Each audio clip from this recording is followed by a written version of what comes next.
magagawa, Panginoon, kung saan ang aming sarili lamang. Salamat, Panginoon, sa aming kaugnayan sa iyo.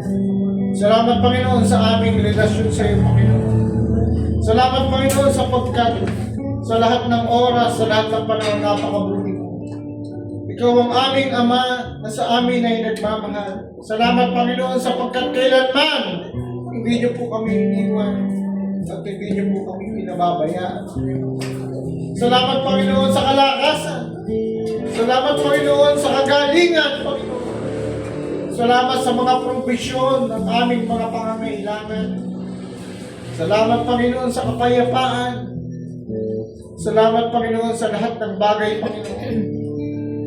Paging sa mga pagsubok, mga problema, Panginoon, kinakaharap namin, kami din po ay nagpapasalamat sa iyo sapagkat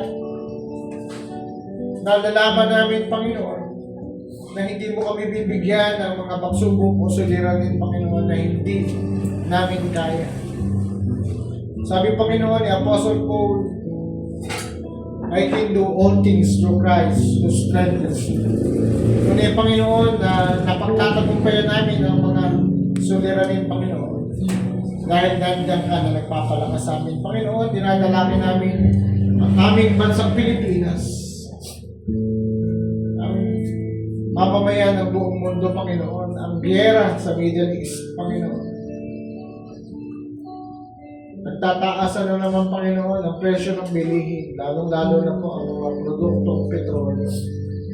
Kahirapan na naman po ang bunga nito sa aming bansang Pilipinas. Pero salamat, Panginoon, sapagkat nandiyan ka. Hindi niyo po kami pinababayaan. Ang iyong habang, Panginoon, ay laging nandiyan.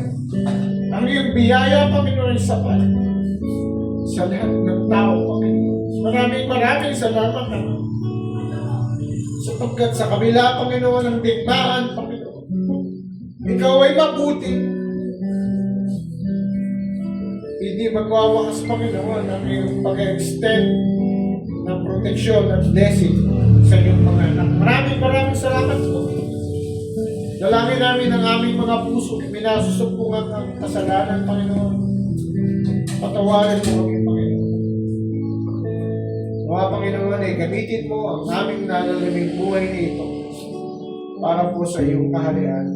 Maraming salamat sa iyong iglesia, Panginoon. Bagamat kaunti kami ngayon sa bilang, Panginoon, dalangin namin ang mga kapatid na ala, Panginoon, sa anuman pong kadakilanan, Panginoon.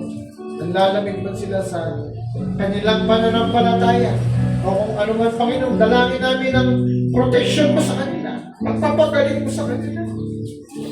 Provision mo sa kanilang mga pangangailangan.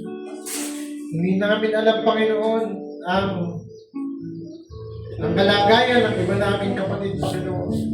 Pero kami nagtitiwala na meron kaming isang Diyos na buhay. Makapangyarihan sa lahat.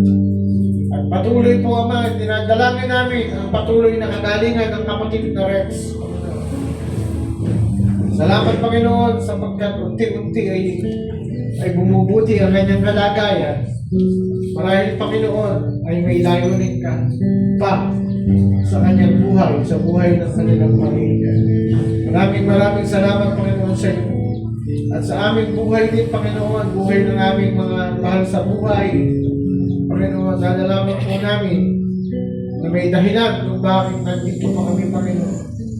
Salamat, Panginoon, na wapay ma-enjoy namin ang presence ng aming mga mahal sa buhay. Ma-enjoy namin ang presensya mo. At sa iyong salita, Panginoon, na i-deliver ng iyong lingkod, Panginoon. Dalangin ko ang iyong kapangyarihan, ang iyong katalinuhan, ang pupuspos, Panginoon, sa lingkod na iyong gagamitin. Nang sa ganon ang portal na tila, Panginoon, ay magkaroon ng immortal na kapangyarihan mula sa iyo. Aming Panginoon.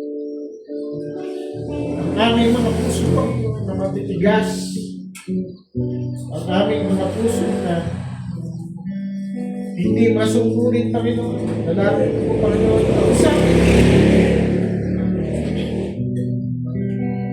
paunawa mo, Panginoon, ang kahalagahan ng pagsunod sa iyo. Maraming salamat, Panginoon, sa pagkasinabi mo sa iyong salita. Hindi mo kailangan ng mga regalo.